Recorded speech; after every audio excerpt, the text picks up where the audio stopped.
Naitwa Brigedia Jenerali Wilson Sakulo, mkuu wa wilaya ya Ngorongoro.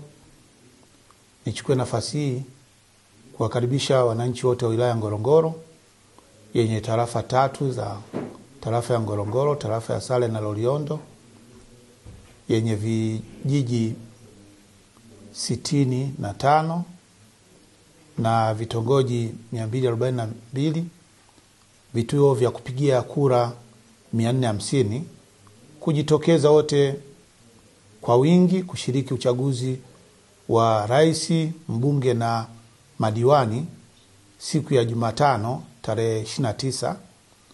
Ninawaahidi wananchi wa wilaya Ngorongoro uchaguzi wetu utakuwa na usalama wa kutosha.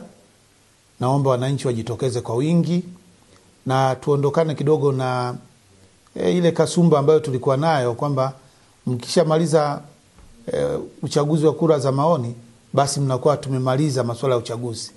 Hapana. Naomba tujitokeze kwa wingi kumheshimisha Mheshimiwa Rais Daktari Samia Suluhu Hassan kwenye uchaguzi huu wa mwaka huu 2025 tarehe 29. Tujitokeze kwa wingi kama tulivyojitokeza mwaka jana kwenye uchaguzi wa serikali za mitaa. Wilaya yetu ya Ngorongoro imefanya vizuri. Naomba tujitokeze kwa wingi na mwaka huu kuhakikisha kwamba wote tuliojiandikisha. Mimi ninafahamu kwamba wilaya yetu ya Ngorongoro ina wapiga kura 175,068.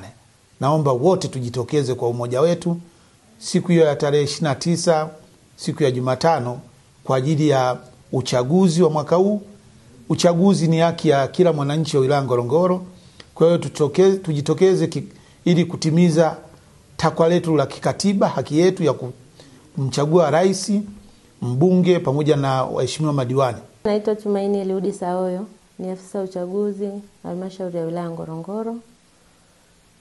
Tumeendelea na maandalizi mbalimbali ya uchaguzi mkuu unaotarajiwa kufanyika Oktoba 29 mwaka 2025. Tumejiandaa na tumefanya mambo mengi ikiwa ni maandalizi. Pamoja na maandalizi hayo ni kufanya semina kwa watendaji wa kata. Tulifanya semina za watendaji wa kata ambao ni watendaji wa uchaguzi wasaidizi ngazi ya kata. Katika maandalizi hayo, mafunzo yaliyofanyika, waliweza kujifunza mambo mbalimbali yanayohusu uchaguzi. Hayo ni maandalizi ambayo mpaka sasa tumekwisha kufanya kwa upande wa mafunzo. Lakini kwa upande wa kupokea vifaa, tumepokea vifaa mbalimbali kutoka Tume Huru ya Taifa ya Uchaguzi. Lengo lilikuwa ni kuonyesha kwamba tume imejipanga kikamilifu kwa ajili ya uchaguzi mkuu ambao ni uchaguzi wa rais, wabunge pamoja na madiwani.